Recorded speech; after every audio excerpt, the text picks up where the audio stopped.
Hello everyone, welcome back once again. तो chemical reaction and equation के इस अगले वीडियो लेक्चर में हम लोग बात करेंगे रेडॉक्स रिएक्शन के बारे में। तो इस लेक्चर को कंप्लीट देख लेने के बाद 4-5 चीजें हैं जिसको आप अच्छी तरह से जिस पर आप कमांड पा सकते हैं। पहली बात, रेडॉक्स रिएक्शन होता क्या है। रेडॉक्स दो वर्ड के मिलने से बना है, ऑक्सीडेशन और रिडक्शन। तो आप आराम से पहचान सकते हैं कि किसी रिएक्शन में कौन सा सब्सटेंस है जिसका ऑक्सीडेशन हो रहा है, कौन सा सब्सटेंस है जिसका रिडक्शन हो रहा है। इसके अलावा कौन ऑक्सीडाइजिंग एजेंट है, कौन रिड्यूसिंग एजेंट है। इवन जो आपके सिलेबस से भी ज़्यादा है, डिटेल में पढ़ना है अगर तो, कि किस सब्सटेंस का ऑक्सीडेशन नंबर, किसी एलिमेंट का, किसी कंपाउंड के अंदर प्रेजेंट एलिमेंट का ऑक्सीडेशन नंबर कितना है। और इसके अलावा जो सबसे मोस्ट इंपॉर्टेंट होगा इस वीडियो लेक्चर को कवर करने के बाद आप सीख पाएंगे, वो रेडॉक्स मेथड से किसी रिएक्शन को बैलेंस कैसे करें। इससे पहले आप हीट एंड ट्रायल मेथड से बैलेंस करते हैं, लेकिन देखिए हीट एंड ट्रायल मेथड जो है वो सिंपल रिएक्शन सबको बैलेंस करने के लिए है। अगर थोड़ा भी रिएक्शन कॉम्प्लेक्स होगा तो उसको ऑक्सीडेशन रिडक्शन मेथड से बैलेंस करने में बहुत लंबा समय लग जाता है। तो हम लोग जब रेडॉक्स ये लेक्चर अगर आप पूरा कवर कर लेते हैं तो इस लेक्चर को देखने के बाद आप किसी भी रिएक्शन को रेडॉक्स मेथड से बैलेंस करना, ऑक्सीडेशन रिडक्शन मेथड से बैलेंस करना सीख जाएंगे। और सबसे अच्छी बात है ना कि रेडॉक्स मेथड से जब हम लोग रिएक्शन बैलेंस करना सीख जाएंगे तो इसमें बैलेंस करने में 1 मिनट भी नहीं लगता है। मतलब विद इन अ मिनट आप इक्वेशन, एक टफ से टफ इक्वेशन को बैलेंस कर लेंगे। तो जुड़े रहिए इस वीडियो में, अंत तक देखते रहिए इस वीडियो को, आप इस टॉपिक को पूरा सीख जाएंगे अच्छे से। ठीक है, तो इसको स्टार्ट करते हैं। देखिए रेडॉक्स रिएक्शन जो हम लोग पढ़ रहे हैं इसको हम लोग ऑक्सीडेशन रिडक्शन रिएक्शन के नाम से भी जानते हैं। ऑक्सीडेशन रिडक्शन रिएक्शन भी बोलते हैं रेडॉक्स को। क्यों बोलते हैं? तो इस रेडॉक्स वर्ड पर अगर हम लोग गौर करें तो देखिए रेडॉक्स वर्ड जो है ना, ये दो वर्ड के मिलने से बना है। कौन कौन सा दो वर्ड? तो इसमें देखिए RED है और एक OX है। तो ये RED जो है रिडक्शन को रिप्रेजेंट कर रहा है, इसका इनिशियल है रिडक्शन का। और ये OX जो है ये इनिशियल है ऑक्सीडेशन का। यानी एक ऐसा रिएक्शन जिसमें ऑक्सीडेशन और रिडक्शन दोनों साथ में हो रहा हो, उन रिएक्शंस को हम लोग रेडॉक्स रिएक्शन की कैटेगरी में रखते हैं। अब आप देखोगे जैसे कंपोजिशन रिएक्शन है वो सब रेडॉक्स है, डीकम्पोजिशन रिएक्शन है वो सब रेडॉक्स है, डिस्प्लेसमेंट रिएक्शन है वो सब रेडॉक्स है, डबल डिस्प्लेसमेंट रिएक्शन भी लगभग सब रेडॉक्स रिएक्शन है। तो अगर आप रेडॉक्स को अच्छे से कवर कर लेते हैं, मतलब आप समझिए कि इन चारों को भी आप अच्छे से सीख गए हैं। ठीक है, तो अब हम लोग इसको समझते हैं, लेकिन पहले ये जानते हैं ऑक्सीडेशन क्या होता है, रिडक्शन क्या होता है, इसको समझते हैं हम लोग। तो ये स्टार्ट करते हैं हम लोग ऑक्सीडेशन से ही। ये किसको बोलते हैं ऑक्सीडेशन? क्या हुआ ऑक्सीडेशन का मतलब? तो ऑक्सीडेशन को हिंदी में हम लोग बोलते हैं ऑक्सीकरण। ऑक्सीकरण। अब इसका मतलब क्या हुआ, क्या होगा तो कहलाएगा ऑक्सीडेशन हो रहा है? तो देखिए किसी रिएक्शन में अगर एडिशन ऑफ ऑक्सीजन हो रहा हो, एडिशन ऑफ ऑक्सीजन हो रहा हो, तो उसको हम लोग ऑक्सीडेशन के कैटेगरी में रखते हैं। जैसे कि एग्जांपल मान लीजिए कि हमारे पास कोई एग्जांपल लिख लेते हैं हम लोग कि मैग्नीशियम है और मैग्नीशियम को हम लोग ऑक्सीजन के साथ रिएक्ट कराएं, तो ये क्या बन जाएगा? तो ये मैग्नीशियम ऑक्साइड बन जाएगा। बैलेंस करने के लिए यहाँ दो लिख लेते हैं। अब इस रिएक्शन को गौर से देखें आप, तो ये रिएक्टेंट पार्ट है, ये प्रोडक्ट पार्ट है। रिएक्टेंट पार्ट में अकेला मैग्नीशियम है और प्रोडक्ट पार्ट में मैग्नीशियम के साथ ऑक्सीजन भी है, मतलब मैग्नीशियम ऑक्साइड भी है। तो यहाँ हम लोग बोल सकते हैं कि मैग्नीशियम में ऑक्सीजन जुड़ गया। तो मैग्नीशियम में ऑक्सीजन का जुड़ना, ऑक्सीजन का जुड़ना इटसेल्फ कॉल्ड ऑक्सीडेशन। हालांकि जब आगे हम लोग बढ़ेंगे तो सीखेंगे कि ये अपने एक रेडॉक्स का भी एग्जांपल है। इस रिएक्शन को सिर्फ ऑक्सीडेशन नहीं बोलेंगे, रेडॉक्स भी है, लेकिन कैसे बोलेंगे तो उसको थोड़ी देर के बाद समझेंगे हम लोग। इसी तरह से अगर ऑक्सीजन ना जुड़ रहा हो तो removal of hydrogen, removal of hydrogen, hydrogen का रिमूव होना भी ऑक्सीडेशन ही कहलाता है। जैसे एग्जांपल इसके लिए भी हम लोग अगर देखें कि सोडियम मेटल, इसका रिएक्शन करा देते हैं HCl के साथ में, तो ये क्या बन जाएगा? तो NaCl बन जाएगा और हाइड्रोजन गैस जो है वो लिबरेट होगा। बैलेंस कर लेते हैं हम लोग, लिबरेट होगा। अब यहाँ पर देखिए तो हाइड्रोजन रिमूव हो रहा है, तो removal of hydrogen is also oxidation. इसी तरह से अगर किसी रिएक्शन में, जरूरी नहीं है कि हर रिएक्शन में ऑक्सीजन हाइड्रोजन रहे ही सो, तो अगर ऑक्सीजन हाइड्रोजन नहीं है तो कुछ तो और होगा ना, कुछ मतलब या तो मेटल होगा या तो नॉन मेटल होगा, ये सब होगा। तो अगर ऑक्सीजन नहीं है तो इसके जगह कोई भी दूसरा इलेक्ट्रोनेगेटिव सब्सटेंस अगर ऐड हो रहा है तो उसको भी ऑक्सीडेशन बोलेंगे। अब यहाँ पर ये समझ लेते हैं इलेक्ट्रोनेगेटिव सब्सटेंस होता क्या है। सो ठीक ना, तो पहले तो यही देख लेते हैं, ये लिख लेते हैं इसको हम लोग कि addition of electronegative substance. Electronegative substance का ऐड होना भी ऑक्सीडेशन कहलाता है। एक एग्जांपल ले ले इलेक्ट्रोनेगेटिव सब्सटेंस के ऐड होने का। तो चलिए एकदम आसान सा एग्जांपल, फिर समझाएंगे इलेक्ट्रोनेगेटिव क्या होता है। जैसे एल्युमिनियम है, इसके साथ में क्लोरीन को रिएक्शन करा दिए तो AlCl3 बन गया। बैलेंस करने के लिए 2 लिख लिए, 3 लिख लिए, 2 लिख दिए।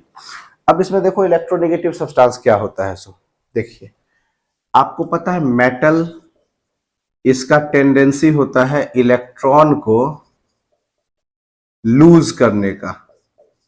क्यों इलेक्ट्रॉन को ये लूज करता है, इलेक्ट्रॉन को डोनेट क्यों करता है? क्योंकि नियरेस्ट इनर्ट गैस जैसा बनना चाहता है कोई भी एलिमेंट।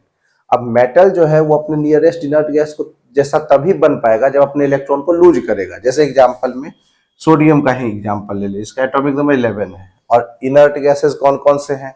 तो हीलियम है, नियॉन है, आर्गन है, क्रिप्टन है, जेनॉन है और रेडॉन है। अब इनका एटॉमिक नंबर देखिए तो 2, 10, 18, 36, 54 एंड 86। अब आप सोचो सोडियम के सबसे नजदीक का इनर्ट गैस कौन है? नियॉन। अब नियॉन जैसा बनने के लिए इसको क्या करना होगा? तो एक इलेक्ट्रॉन को लूज करना होगा। अब इलेक्ट्रॉन अगर लूज करे तो इलेक्ट्रॉन पर चार्ज होता है माइनस, तो एक माइनस चार्ज घट जाएगा तो इस पर चार्ज क्या आ जाएगा? तो Na प्लस का चार्ज। तो ये इलेक्ट्रोपॉजिटिव हुआ। इस तरह से इलेक्ट्रोनिगेटिव किसको बोलते हैं? तो जितने भी नॉन मेटल्स हैं वो सब इलेक्ट्रोनिगेटिव है क्योंकि वो इलेक्ट्रॉन को गेन करते हैं। एग्जाम्पल समझ लें, ऐसे क्लोरीन ही है, इसका एटॉमिक नंबर 17 है, तो सबसे नजदीक का इनर्ट गैस आर्गन। अब आर्गन जैसा बनने के लिए इसको एक इलेक्ट्रॉन चाहिए, तो चाहिए मतलब इलेक्ट्रॉन पर चार्ज माइनस, एक इलेक्ट्रॉन माइनस का चार्ज बढ़ गया तो ओवरऑल चार्ज क्या हो जाएगा? तो Cl माइनस, और जो माइनस चार्ज होल्ड करे वो इलेक्ट्रोनिगेटिव। तो अगर ऑक्सीजन नहीं जुड़ रहा है तो उसकी जगह कोई तो इलेक्ट्रोनेगेटिव सब्सटेंस जुड़ेगा ही, तो अगर वो जुड़ा तो उसको भी ऑक्सीडेशन बोलेंगे। यहाँ वो इलेक्ट्रोनेगेटिव सब्सटेंस क्या है? तो क्लोरीन।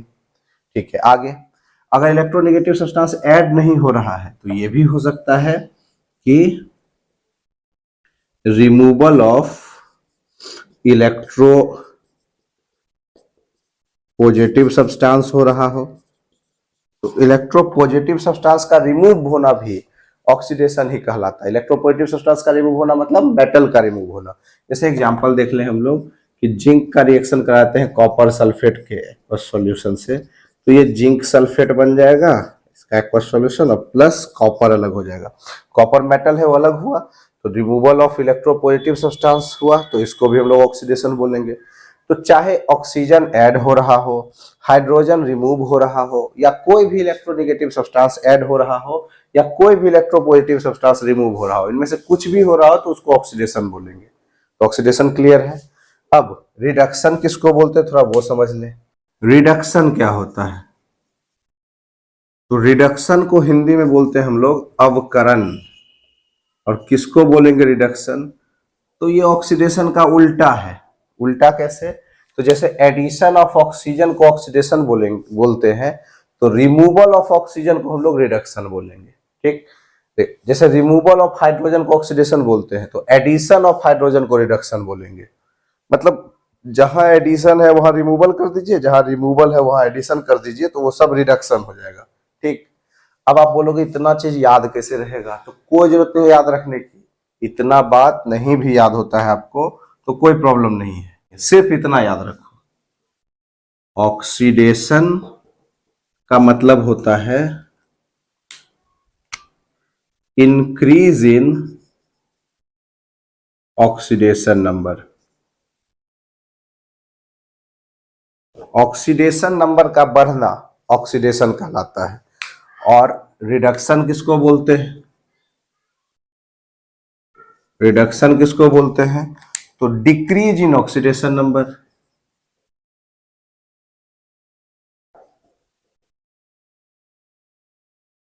मतलब ऑक्सीडेशन नंबर का घटना ये रिडक्शन कहलाता है। अब बढ़ना और घटना कैसे पता करेंगे? तो मान लीजिए रिएक्टेंट साइड में किसी एलिमेंट का ऑक्सीडेशन नंबर +2 है, प्रोडक्ट साइड में +3 हो गया, उसी का ऑक्सीडेशन नंबर। तो ये तो आप बता सकते हैं ना कि ये बढ़ा है कि घटा है, सो आराम से तो बढ़ा है। किसी का ऑक्सीडेशन नंबर 0 है, प्रोडक्ट साइड में जाके +2 हो गया, तो आराम से बता सकते हैं ये बढ़ा है कि घटा है। 0 से +2 हुआ तो ऑक्सीडेशन नंबर बढ़ा, 0 से -2 हो गया तो ऑक्सीडेशन नंबर क्या हुआ? तो घट गया ये।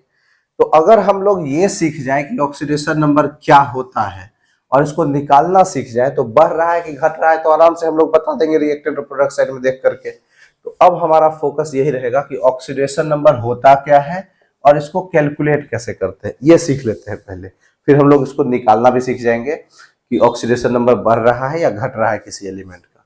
तो ये समझते हैं ऑक्सीडेशन नंबर होता क्या है। ऑक्सीडेशन नंबर बोलेंगे किसको? तो ऑक्सीडेशन नंबर का सिंपल सा डेफिनेशन है कि the total number of electron donate और accept by an atom to form a bond with other atom is called oxidation number. मतलब किसी एक एटम के द्वारा जितना इलेक्ट्रॉन को डोनेट किया जाए या एक्सेप्ट किया जाए दूसरे एटम के साथ बॉन्ड बनाने के लिए, वही उसका ऑक्सीडेशन नंबर कहलाता है। अंडरस्टूड? अब अगर डोनेट किया जा रहा है तो प्लस चार्ज, एक्सेप्ट किया जा रहा है तो माइनस चार्ज होगा। अब हम लोग निकालना सीखते हैं ऑक्सीडेशन नंबर कैलकुलेट कैसे होगा। डेफिनेशन तो ठीक है, समझ गए, निकलता कैसे ऑक्सीडेशन नंबर। तो ऑक्सीडेशन नंबर निकालने के लिए एक बात पहले हम लोग जान लें कि हम लोग सब एटम शब्द से अवेयर है। एटम क्या होता है सो, और ये एटम जो है स्मॉलेस्ट पार्टिकल ऑफ सब्सटेंस है, और ये एटम बना किससे होता है? तो एटम बना होता है सब एटॉमिक पार्टिकल से, जिसमें इलेक्ट्रॉन है, प्रोटॉन है और न्यूट्रॉन है। इलेक्ट्रॉन को ई के साइन से, प्रोटॉन को पी के साइन से, न्यूट्रॉन को एन के साइन से रिप्रेजेंट करते हैं। ये निगेटिव चार्ज होता है, प्रोटॉन पर पॉजिटिव और न्यूट्रॉन पर कोई चार्ज नहीं होता है। एटम इन्हीं के मिलने से बना है। और इसके साथ साथ आप ये जानिए कि एटम न्यूट्रल भी होता है। क्यों न्यूट्रल होता है? तो इसको समझने के लिए ये समझिए कि हर एटम का अपना एक एटॉमिक नंबर होता है, इसको जेड के साइन से रिप्रेजेंट करते हैं। होता है, याद करते हैं हम लोग, हाइड्रोजन का एटॉमिक नंबर 1 है, हीलियम का 2 है, लिथियम का 3 है, तो एटॉमिक नंबर हम लोग याद करते हैं। अब ये एटॉमिक नंबर कैसे निकाला जाता है? तो इसके लिए एक फॉर्मूला है, Z is equal to E is equal to P. मतलब किसी एटम का जितना एटॉमिक नंबर होगा उसके एक एटम के पास उतना ही इलेक्ट्रॉन भी होगा, उतना ही प्रोटॉन भी होगा। अब आपको यहाँ देखिए, इलेक्ट्रॉन पर चार्ज क्या लिखे हम लोग? तो निगेटिव। प्रोटॉन पर क्या लिखे? तो पॉजिटिव। तो जितना एक एटम का एटॉमिक नंबर, उसके पास उतना ही इलेक्ट्रॉन और उतना ही प्रोटॉन है, तो ओवरऑल उसका चार्ज क्या हो जाएगा? तो जीरो चार्ज, न्यूट्रल, कोई चार्ज नहीं इसलिए न्यूट्रल। तो therefore atoms are neutral in nature. तो कोई एक एटम है तो उस पर कोई चार्ज नहीं होगा, मतलब वो ना तो इलेक्ट्रॉन लूज करेगा ना गेन करेगा, वो न्यूट्रल रहेगा अगर अकेला एटम के फॉर्म में है तो। जैसे अगर हम लोग सिर्फ लिख देते हैं Mg, तो Mg मतलब क्या? 1 एटम ऑफ मैग्नीशियम। तो ये तो ना इलेक्ट्रॉन लूज कर रहा है ना गेन कर रहा है, तो इसका ऑक्सीडेशन नंबर 0। सिर्फ Na लिख रहे हैं तो Na एटम है, एक एटम ऑफ सोडियम को रिप्रेजेंट कर रहा है, तो इसका ऑक्सीडेशन नंबर 0। सिर्फ F ही लिख रहे हैं तो इसका एक एटम है तो ऑक्सीडेशन नंबर 0। सिर्फ Zn लिख रहे हैं तो एक एटम, ऑक्सीडेशन नंबर 0। यहां तक क्लियर है? लेकिन अब आगे समझिए, एक एटम न्यूट्रल होता है लेकिन रहना नहीं चाहता है। एटम होता तो न्यूट्रल ही है लेकिन रहना नहीं चाहता है न्यूट्रल, वो चाहता है अपना नियरेस्ट इनर्ट गैस जैसा बन जाए जब वो केमिकल रिएक्शन में पार्टिसिपेट करे, मतलब दूसरे एलिमेंट के साथ कंबाइंड हो। तो अब उसके लिए नियरेस्ट इनर्ट गैस जैसा बनने के लिए या तो इलेक्ट्रॉन लूज करेगा या तो इलेक्ट्रॉन गेन करेगा। तो अगर इलेक्ट्रॉन लूज कर रहा है तो प्लस चार्ज, गेन कर रहा है तो माइनस चार्ज, और उस केस में उस पर एक चार्ज भी आ जाता है। अब जैसे एग्जांपल देखते हैं हम लोग, एक कंपाउंड है अपने पास, सोडियम क्लोराइड ही मान के चलते हैं। अब ये कंपाउंड जो है, इसमें सोडियम और क्लोरीन आपस में रिएक्ट करके कंपाउंड बना है, तो कैसे ये आपस में जुड़ा हुआ होगा ये समझते हैं हम लोग। तो देखिए, ये कंपाउंड न्यूट्रल है क्योंकि इस पर कोई चार्ज नहीं है, तो न्यूट्रल यानी ओवरऑल चार्ज इसका 0 है। अभी ओवरऑल चार्ज 0 कैसे हुआ वो भी समझते हैं। तो सोडियम जो है ये मेटल है, एक इलेक्ट्रॉन को ये लूज करेगा, तो सोडियम पर चार्ज क्या होगा? तो +1। और क्लोरीन जो है नॉन मेटल है, 17 एटॉमिक नंबर है, एक इलेक्ट्रॉन को ये गेन करेगा, तो इस पर चार्ज क्या होगा? तो -1। तब ना कुल मिला के +1 और -1 मिलकर के 0 हुआ। तो इस कंपाउंड में सोडियम का जो ऑक्सीडेशन नंबर है वो +1 है, क्योंकि सोडियम क्लोरीन के साथ बॉन्ड बनाने के लिए एक इलेक्ट्रॉन लूज किया है। Therefore, the oxidation number of sodium in this compound will be +1. And chlorine के बारे में अगर बात करें तो क्लोरीन का ऑक्सीडेशन नंबर -1 है, क्योंकि वो एक इलेक्ट्रॉन को गेन किया है ताकि वो सोडियम के साथ में कंबाइंड हो सके। Therefore, the oxidation number of chlorine in this compound will be -1. Understood? कोई दूसरा एग्जांपल देख लेते हैं। जैसे एक कंपाउंड है अपने पास MgO, मैग्नीशियम ऑक्साइड।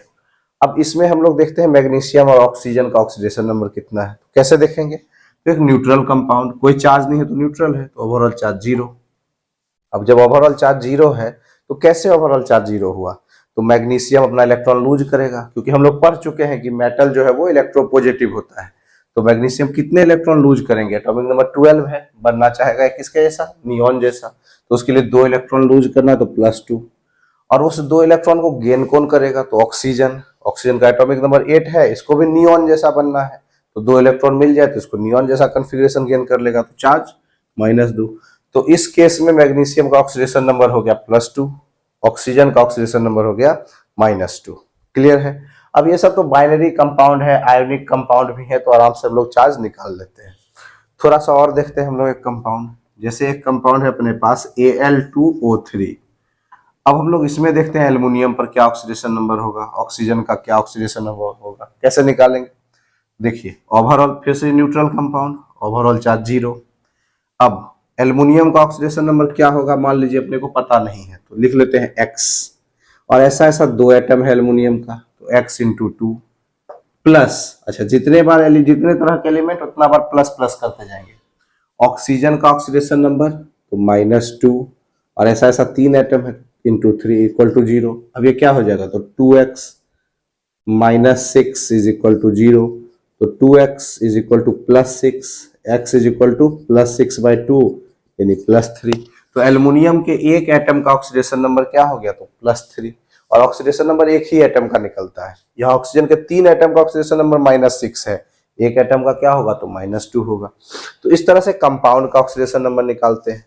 अब कुछ मॉलिक्यूल का ऑक्सीडेशन नंबर निकाल के देखते हैं। अच्छा, ये तीनों एग्जांपल मेरा पर्पसली लिया हुआ है। क्यों लिया हुआ है? क्योंकि इसमें आप तो ये बोल पाएंगे ना कि ये मेटल है तो प्लस है, नॉन मेटल है तो माइनस है, तीनों तो उसी तरह का एग्जांपल है। अब एक कंपाउंड देखिए आप, जैसे हम लोग लिखते हैं H2, मॉलिक्यूल है, ये हाइड्रोजन का मॉलिक्यूल है। अब जब हम लोग H2 लिखें, इसका मतलब हाइड्रोजन के 2 एटम आपस में कंबाइंड है। अब देखो, ये प्लस वाला है, मेटल है तो इस पर प्लस चार्ज, नॉन मेटल है तो माइनस चार्ज लिख लेते हैं हम लोग। ये तो दोनों नॉन मेटल है और दोनों का फोर्स ऑफ अट्रैक्शन भी सेम है, दोनों हाइड्रोजन एटम ही है। तो कैसे बताएंगे कि कौन इलेक्ट्रॉन को गेन करेगा और कौन इलेक्ट्रॉन को लूज करेगा? नहीं बता पाएंगे, दोनों का फोर्स ऑफ अट्रैक्शन सेम ही रह जाएगा, तो इसका ऑक्सीडेशन नंबर होगा 0। ठीक, इसी तरह से O2, ऑक्सीजन के 2 एटम मिलकर के एक मॉलिक्यूल बनाया, तो दोनों तो ऑक्सीजन का ही एटम है, ऑक्सीजन ऑक्सीजन डबल बॉन्ड, तो कौन पर प्लस चार्ज और कौन पर माइनस चार्ज नहीं पता चलेगा, तो इसलिए अभी O2 का oxidation number 0, N2 oxidation number 0, P4 oxidation number 0, S8 oxidation number 0। कहने का मतलब सिमिलर एटम के बने हुए मॉलिक्यूल्स जो है उन सब का भी ऑक्सीडेशन नंबर 0 होता है। जैसे 1 एटम अगर मेटल का रहे, एक एटम जो है उसका ऑक्सीडेशन नंबर अगर 0 है, तो सिमिलर एटम ऑफ मॉलिक्यूल जो होंगे उसका भी ऑक्सीडेशन नंबर 0 ही होगा। यहाँ तक क्लियर? और इनका हम लोग निकालना सीख गए हैं।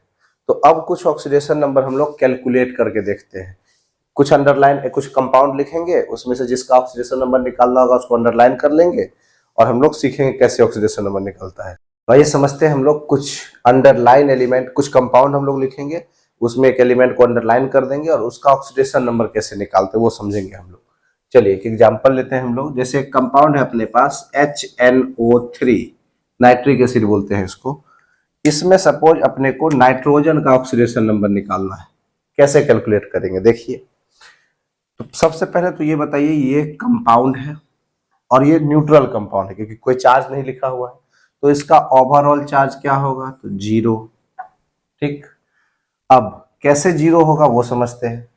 तो हम लोग क्या पढ़े थे कि मेटल पर प्लस चार्ज, नॉन मेटल पर माइनस चार्ज, लेकिन यहाँ तो सब नॉन मेटल ही है भाई, तो कैसे निकालेंगे चार्ज? तो फिर ये देखेंगे कि सबसे ज्यादा नॉन मेटालिक कौन है, मतलब मोस्ट इलेक्ट्रोनेगेटिव कौन है।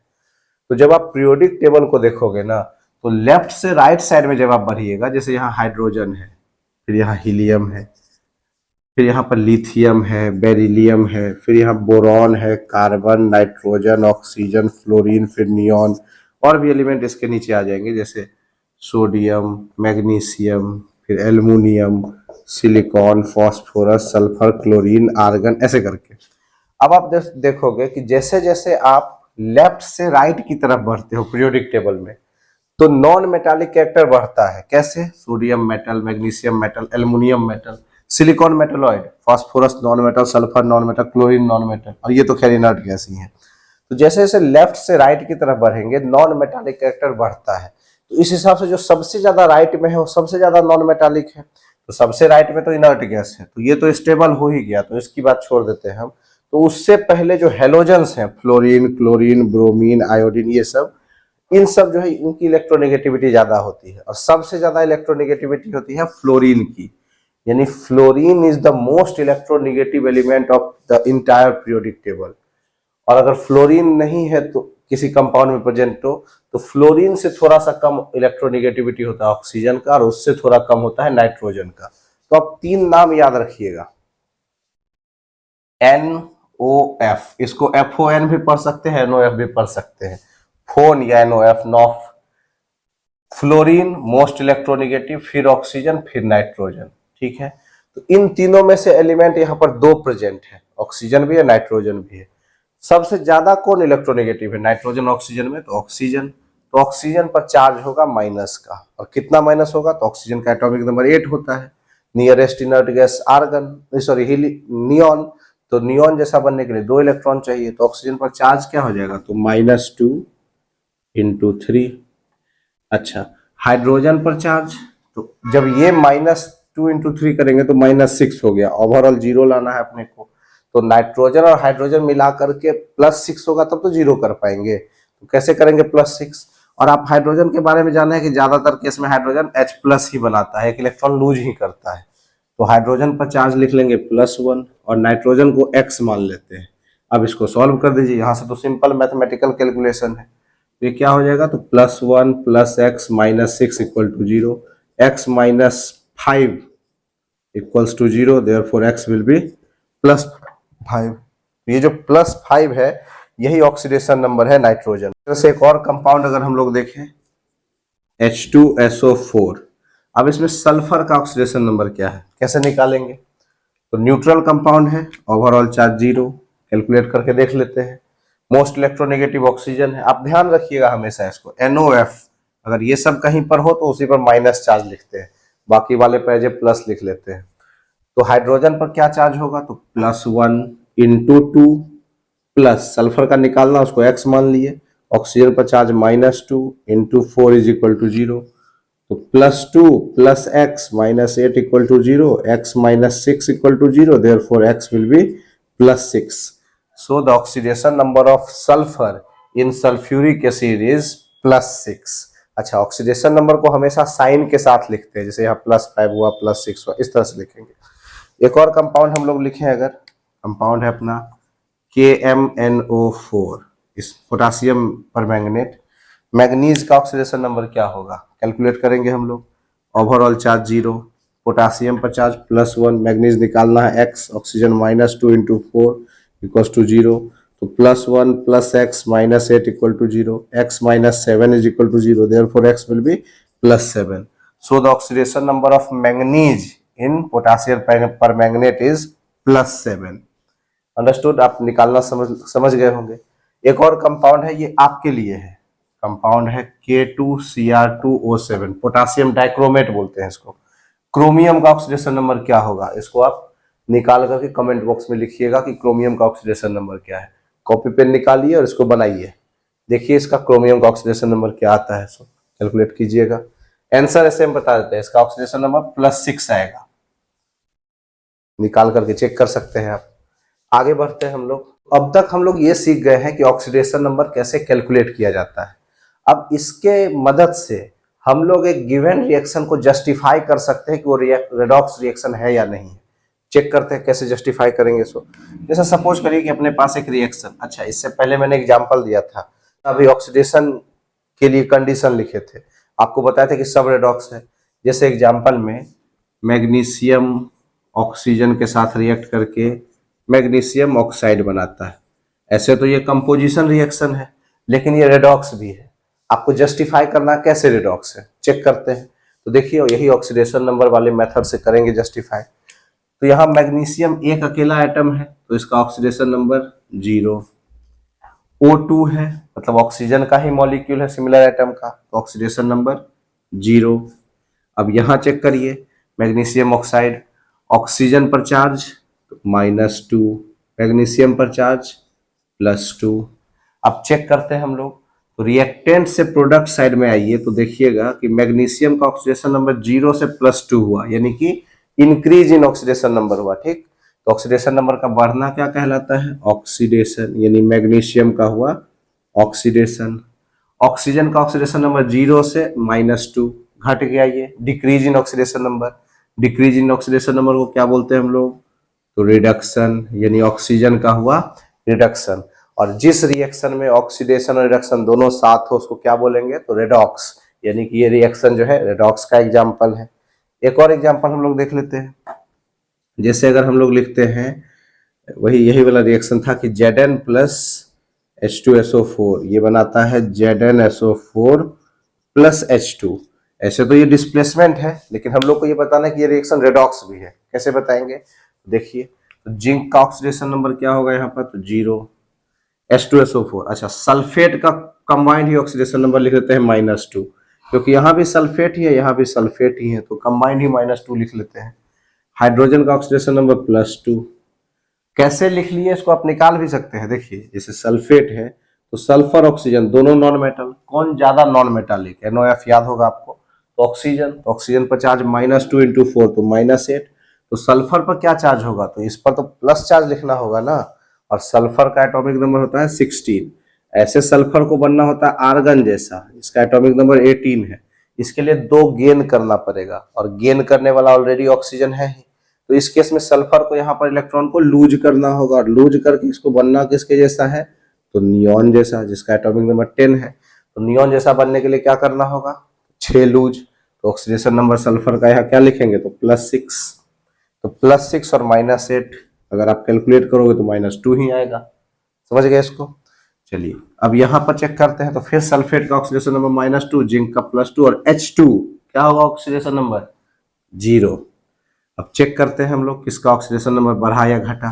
तो देखिए जिंक 0 से +2 हो गया है, इसका मतलब जिंक का हुआ oxidation, increase in oxidation number हुआ तो ऑक्सीडेशन हुआ।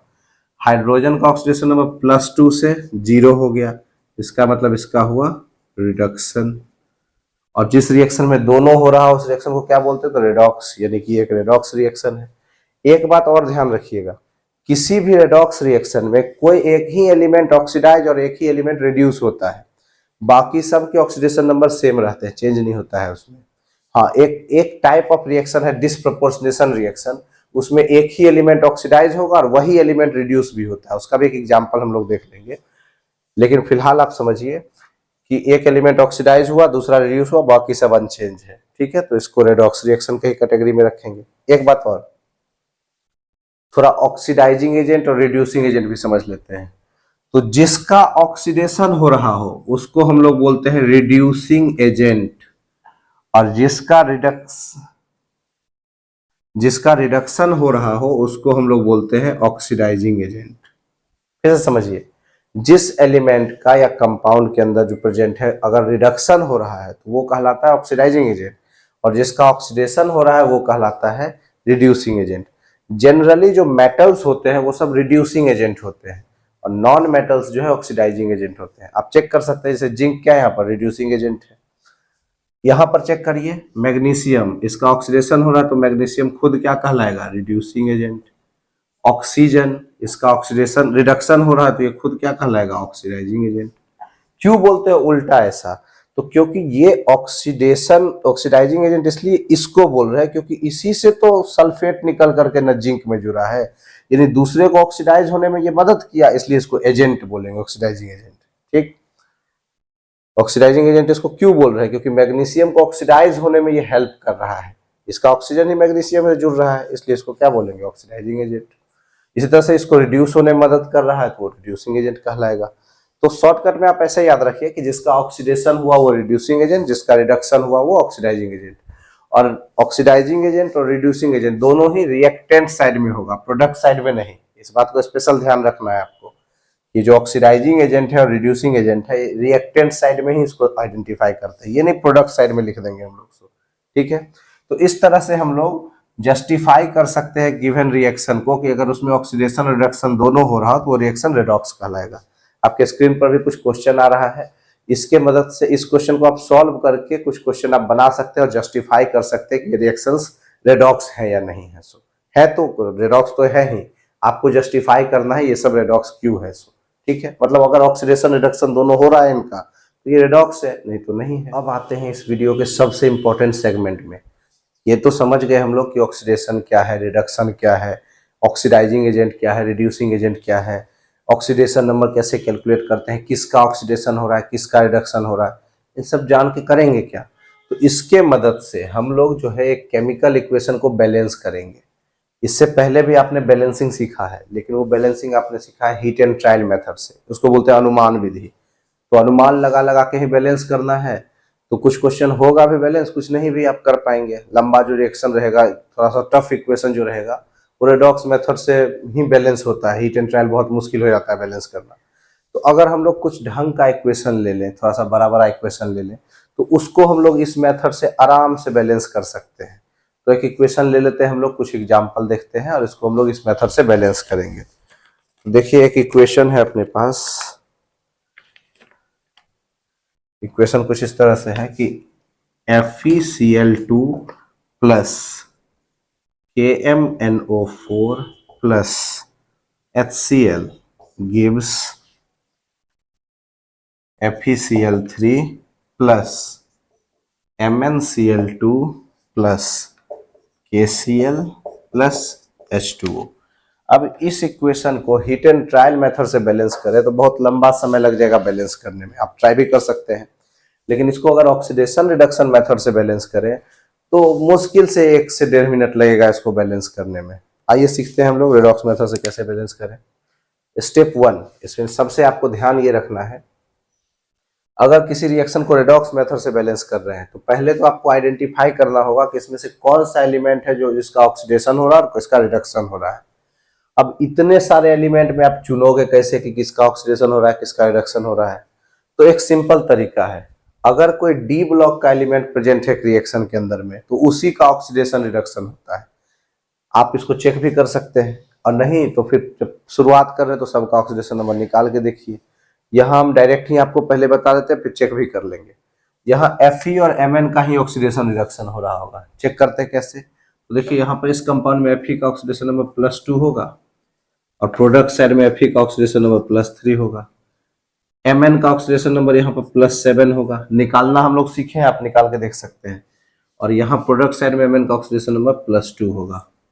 दिख रहा है कि +2 से +3 हो गया और +7 से +2 हो गया, यानी कि Fe का ऑक्सीडेशन हो गया और Mn का रिडक्शन हो गया। ये तो डायरेक्ट भी लिख लिए हम, आप चाहें तो सबका लिख करके चेक कर सकते हैं। देखिए Fe का यहाँ Cl का oxidation number -2, potassium +1, oxygen -8, hydrogen +1, chlorine -1, chlorine -3, यहाँ -2, +1, -1, +2, -2, ऐसे आप निकाल भी सकते हैं। अच्छा, आपको भी बताए थे कि किसी रेडॉक्स रिएक्शन में कोई एक ही एलिमेंट ऑक्सीडाइज और एक ही रिड्यूस होता है, बाकी सब अनचेंज रहेगा। आप यहाँ पर भी देखोगे तो बस Mn और Fe का ही ऑक्सीडेशन नंबर चेंज हुआ, बाकी सब अनचेंज है। आपको लगेगा कि जैसे क्लोरीन का ऑक्सीडेशन नंबर यहाँ -2 है, यहाँ -3 है, तो चेंज तो हुआ है, नहीं हुआ है चेंज। कैसे? तो ऑक्सीडेशन नंबर तो एक एटम का निकालते हैं ना, तो यहाँ क्लोरीन के 2 एटम का ऑक्सीडेशन नंबर -2 है, तो एक एटम का तो -1 ही हुआ। और यहाँ पर क्लोरीन के 3 एटम का -3 है, तो यहाँ भी एक एटम का ऑक्सीडेशन नंबर -1 ही है। 4 ऑक्सीजन एटम का ऑक्सीडेशन नंबर -8, यानी कि एक ऑक्सीजन एटम का ऑक्सीडेशन नंबर -2, और यहाँ पर भी -2, तो अनचेंज है, सब अनचेंज है। बस चेंज किसका हो रहा है? तो Fe का और Mn का। तो इसको आपको आइडेंटिफाई कर लेना होगा, ठीक है। अब जब पता चल गया कि किसका ऑक्सीडेशन और रिडक्शन हो रहा है तो उसको हम लोग लिख लेते हैं।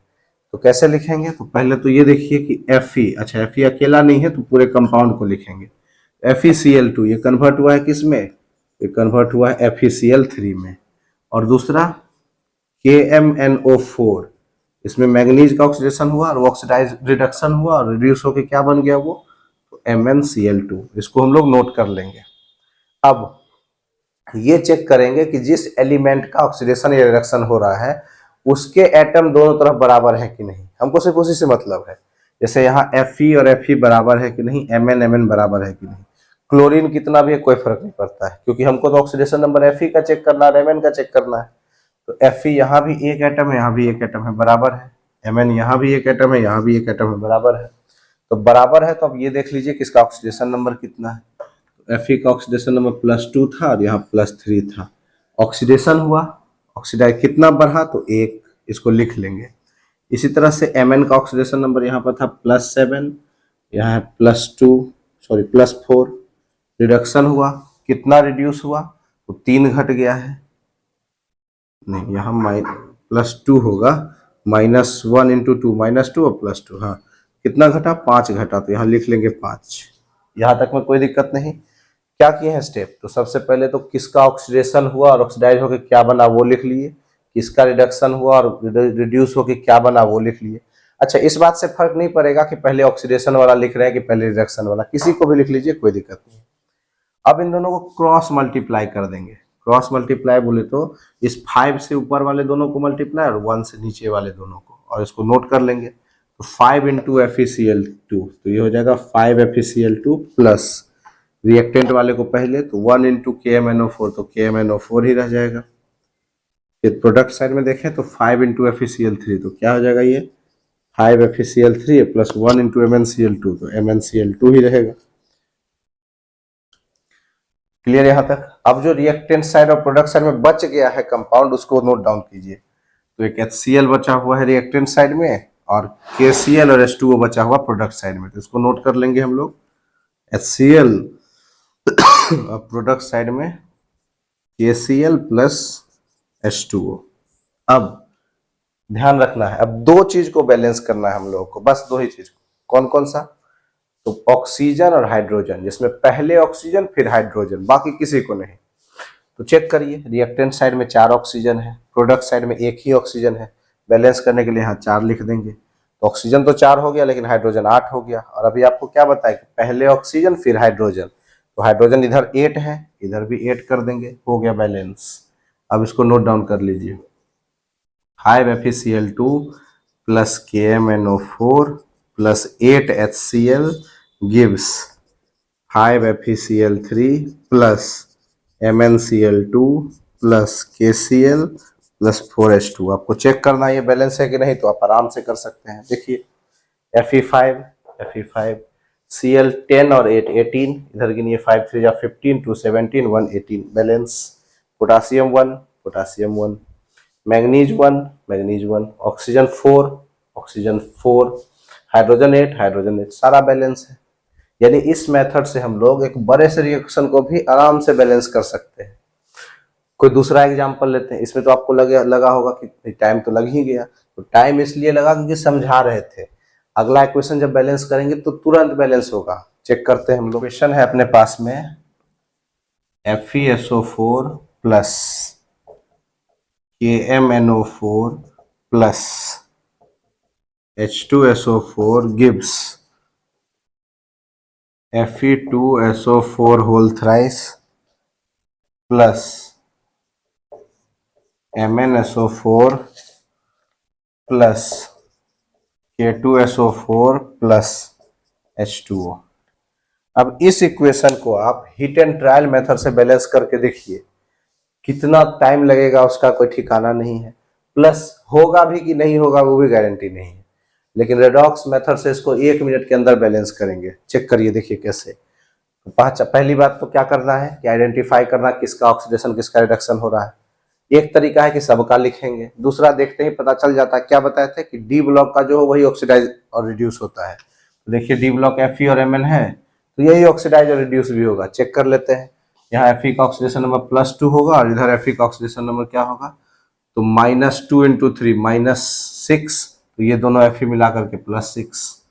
इधर Mn का ऑक्सीडेशन नंबर +7 और यहाँ Mn का ऑक्सीडेशन नंबर +2, यही दोनों चेंज हुआ है। नोट डाउन कर लीजिए।